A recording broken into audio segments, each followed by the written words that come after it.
Hello and नमस्ते तपाईलाई Olizz store पvt च्यानलमा स्वागत छ। म लोकेश आज फेरि तपाईको अगाडि कस्तो गजबको त्यो पनि के तपाईलाई थाहा छ म्याक स्टुडियो लिएर आएको छु। अब हुँदा हुँदा एप्पलले यस्तो हाई स्पिडसँगको कम्प्युटर निकाल्न थाल्यो जसमा डिभाइसहरुमा कुरा गर्नुहुन्छ भने अब हामीसँग धेरै किसिमका डिभाइस कम्प्युटरहरु छन् जसमा चाहिँ तपाईले म्याकबुक प्रो, म्याकबुक एयर, त्यस्तै म्याक स्टुडियो अनि म्याक मिनी, त्यस्तै म्याक प्रो पनि तपाईले पाउनुहुन्छ। तर आज म तपाईलाई म्याक स्टुडियोको बारेमा जानकारी लिएर आएको छु।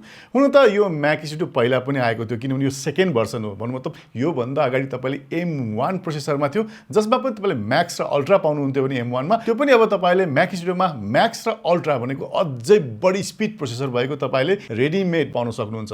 र तपाईले यो भन्दा अझै बढी प्रोसेसर तपाईलाई चाहियो भने यसमा तपाईले अझै बढी र्याम थपेर यसमा अझै बढी तपाईले स्टोरेज थपेर अरु के कुरा अझै ग्राफिक्स थपेर तपाईले लिन सक्नुहुन्छ। आज चाहिँ म तपाईहरुको अगाडि दुईटा स्ट्यान्डर्ड मोडल सम्बन्धी केही जानकारी लिएर आएको छु जसमा पनि मेरो हातमा चाहिँ आज यहाँ कुरा गर्नुहुन्छ भने म्याक स्टुडियो म्याक्स चाहिँ मेरो हातमा छ भने जसको स्टोरेज चाहिँ 512 GB SSD तपाईको छ भने यसको र्याम चाहिँ युनिफाइड मेमोरी चाहिँ 32 GB को तपाईले यसमा पाउनुहुन्छ। अब अरु धेरै जानकारी दिनुभन्दा पहिला यो बट्टा भित्र म्याक स्टुडियो कसरी आएको छ अनबक्सिङ गरेर हेरिहालौं। र सबैभन्दा पहिला म्याक स्टुडियोलाई यहाँ हेर्दाखेरि माथि तपाईले देख्नुहुन्छ माथिपट्टि म्याक स्टुडियो भनेर लेखिरहेको छ। यहाँ तपाईले हेर्नुहुन्छ भने अगाडि फ्रन्ट देखिराख्नु भएको छ। यो साइडमा एप्पलको लोगो, त्यस्तै यो साइडमा हेर्नुहुन्छ एप्पलको लोगो भने यो साइडमा चाहिँ तपाईले ब्याक साइड देखिराख्नु भएको छ भने चाहिँ यसमा के कस्ता पोर्ट छन् भन्ने कुरो चाहिँ बट्टाबाट पनि थाहा हुन्छ। र यसलाई सट्ट फ्लिप गर्यो, फ्लिप गरेपछि यहाँ झुन्ड्याउने पनि छ यहाँ जसलाई तपाईले चट्ट बोकेर लिएर जान सक्नुहुन्छ। काहे भने यो ठाउँमा हेर्ने भने चाहिँ हामीले मजाको स्पेसिफिकेसनहरु यसमा के छ भन्ने कुरो हामी यसबाट हेर्न सक्छौं। र यहाँ हेर्दा पनि प्रष्ट थाहा हुन्छ यसमा चाहिँ 32 GB को युनिफाइड मेमोरी भएको 512 GB को स्टोरेज SSD हार्ड डिस्क यसमा छ भने तपाईले यसमा MAC studio with Apple M2 Max chips भनेर पनि यहाँ लेखिएको रहेछ। र प्रोडक्ट सम्बन्धी अरु जानकारी जसमा चाहिँ सिरियल नम्बरहरु पनि यहाँ चट्ट तपाईले बारकोडहरु तपाईले पाइ नै हाल्नुहुन्छ। र अब यसलाई टक्क हामी खोल्न गइरहेको छौं र यसलाई चाहिँ मैले यहाँबाट फ्लिप गर्नुपर्ने हुन्छ। यो कपडाको यसलाई अलिकति थिचेर प्रेस गरौँ र चट्ट गर्दा चाहिँ बक्सा मजाले निस्कियो। र हेर्नुहुन्छ भने मजाको कस्तो मजाको प्याकिङमा आएको छ। र यसो फ्लिप गरेर हेर्यो भने तपाईलाई यहाँनेर हेर्नुहुन्छ भने चाहिँ केही कागजहरु चाहिँ यहाँनेर राखेको छ जसलाई चाहिँ म निकाल्न गइरहेको छु। चट्ट निकाले यसमा जम्मा सानो कागजको थैली जस्तो छ। अरु केही पनि पुरै कुट छ भने अब यसलाई चाहिँ के गर्ने भनेर चाहिँ दुईटा एरो देखिएको छ। र एरोलाई चाहिँ म हेर्छु अब यसलाई चाहिँ दुईटा एरोलाई चाहिँ यो साइडमा राख्नु भनेको छ। यसलाई म यसो गर्छु के हुँदै रहेछ हेर्नु त। र यसो गरे मैले र यसलाई जाँदैन रहेछ यो पनि। र यसो गरिसकेपछि मैले यहाँबाट बीचबाट चाहिँ यसलाई उठाउनु पर्ने रहेछ। र एप्पल लोगो भएको म्याक स्टुडियो मैले निकालिसकेँ। ल र यहाँ भित्र हेर्नुहुन्छ भने चाहिँ अरु जस्ट केबल चाहिँ हामीले यसमा पाउँछौं। र यो बट्टामा अरु केही पनि छैन। र यो बट्टाबाट अनबक्सिङ काम गर्ने चट्टै सक्यो। र बट्टालाई हामी एकछिन यहाँनिर राख्यौं। र यो बट्टाभित्र तपाईले हेर्दाखेरि पाउने कुरो यति नै हो। मलाई त लागेको थियो म्याक स्टुडियो यति महँगो छ यसभित्र किन्दाखेरि माउस पनि होला, कीबोर्ड पनि होला, अरु धेरै कुराहरु होलान्, तर रहेन रहेछ। तर हेर्दाखेरि यहाँ केबल चाहिँ गजबै मजाको रहेछ। यसो हेर्दा चाहिँ ब्रिडेड केबल छ, दरो न दरो राम्रो फिनिशिङ भएको। अब यो केबल छुट्टै किन्नु पर्यो भने कति पर्छ होला। तर यो केबल चाहिँ अरु नर्मली केबल भन्दा अलिकति फरक चाहिँ हामीले यो पोर्टमा पाउँछौं।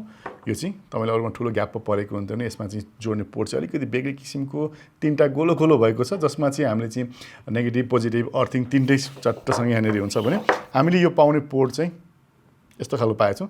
र यसलाई चाहिँ मैले केबल एकछिन यहाँ राख्दिएँ अब। र यो थैली काजभित्र के आउँछ हेरिहालौँ। यसमा हेर्ने भने चाहिँ हामीले खाम खाली भइहाल्यो। यहाँ म्याक स्टुडियो भनेर लेखिएको छ। र यहाँ हेर्नुहुन्छ भने एउटा स्टिकर पनि छ।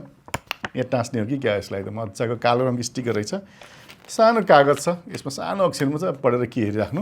र यसमा यसो हेर्ने भने चाहिँ यहाँनेर तपाईले म्याक स्टुडियो अगाडि पछाडी र जोड्ने कसरी भन्ने कुरो चाहिँ एकदमै देखाएको छ जसमा चाहिँ हामीले वेलकम टु यो म्याक स्टुडियो भनेर पनि यहाँ लेखिएको छ। र यस्तो मजाले प्याकिङ भएर आएको यो म्याक स्टुडियो एउटा हातले पनि सजिलै पाउन सकिँदो रहेछ। र यति पावरफुल यति महँगो पर्ने चिज कमसेकम उचाल्नै गाह्रो होस् भनेको, तर गाह्रो त गाह्रै छ तर त्यति गाह्रो पनि रहेन रहेछ। र हेर्दा चाहिँ एकदम वरिपरि हेर्नुहुन्छ भने कहीँ पनि तपाईले प्लास्टिक चाहिँ यहाँ भेट्नुहुन्न, एकदम कागजले र्याप गरेर आएको छ। र यसको म कागज पछाडिबाट म चट्ट च्यात्दै छु। यहाँ च्यातेपछि तपाईले सट्टसँग एकचोटी एक ठाउँको स्टिकर उकायो भने सम्पूर्ण कागज चाहिँ खुलेर आउने क्या। हेर्नु कस्तो मजाले हेर्नु त। र पछाडिपट्टि तलपट्टि हेर्नुहुन्छ भने अलिकति बाक्लो कागज राखेको रहेछ। यो चाहिँ एकदम हल्का नर्मल कागज छ।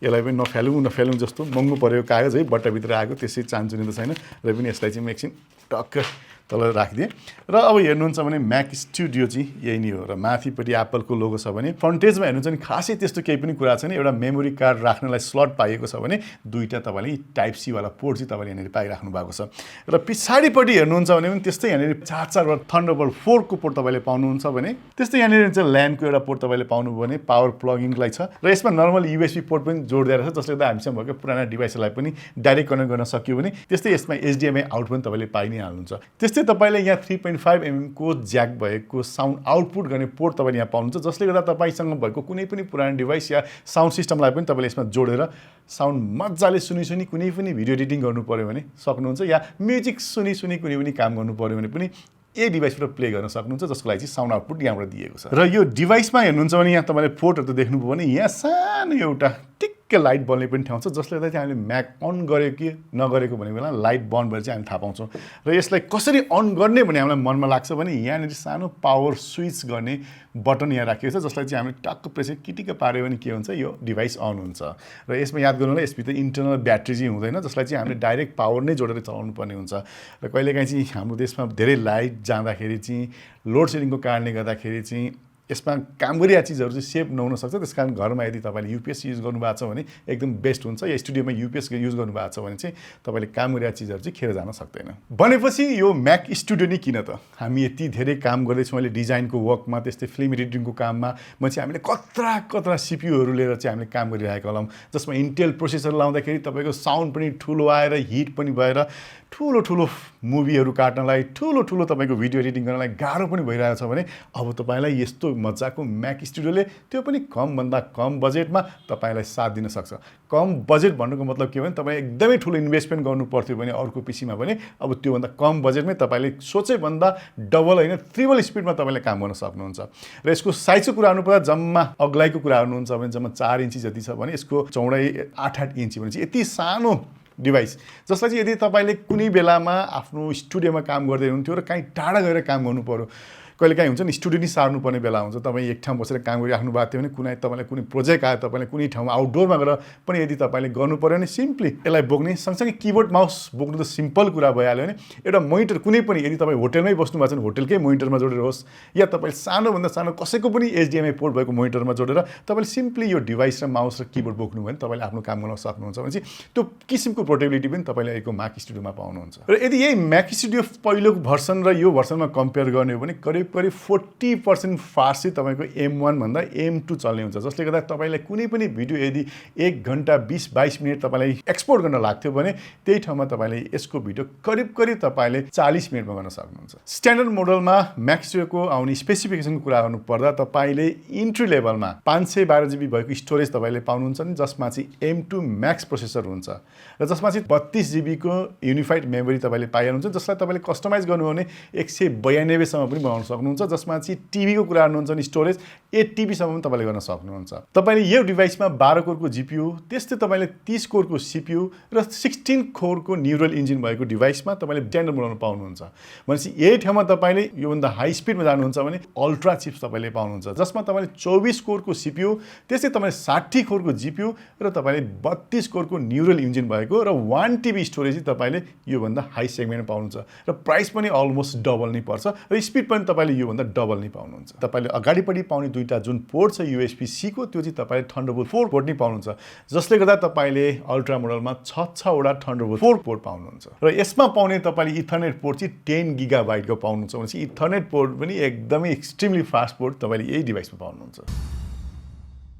यो त थियो तपाईलाई म्याक स्टुडियो सम्बन्धी जानकारी सँगसँगै तपाईलाई यो डिभाइसमा चल्ने मजाको 4K मोनिटर चाहियो भने तपाईले हामीसँग भएको भ्यू सोनीको 4K मोनिटर पनि लिन सक्नुहुन्छ भने एप्पलको आफ्नै स्टुडियो डिस्प्ले त तपाईले युज गर्न सकि नै हाल्नुहुन्छ र तपाईसँग भएको कुनै पनि 4K मोनिटर छ भने पनि त्यसलाई तपाईले यो डिभाइसमा युज गर्न सक्नुहुन्छ र यो प्रोडक्ट सम्बन्धी अरु धेरै जानकारी तपाईले यो भिडियोको तल राखिएको डिस्क्रिप्सनमा मैले लिंक राखिदिएको छु जहाँ तपाईले क्लिक गरेर प्रोडक्ट सम्बन्धी अरु धेरै जानकारी सँगसँगै तपाईले प्राइस सम्बन्धी पनि जानकारी पाउन सक्नुहुन्छ र हाम्रो स्टोरमा अवेलेबल छ या छैन या प्री अर्डर गर्ने कुरो पनि तपाईले वेबसाइटबाटै गर्न सक्नुहुन्छ या तपाईले हाम्रो वेबसाइटमा दिएको फोन नम्बरमा कल गरेर पनि सोध्न सक्नुहुन्छ यति भन्दै आजलाई म बिदा लिन चाहन्छु फेरि अर्को भिडियोमा भेट्ने बाचासहित आजलाई बाइ बाइ अनि नमस्ते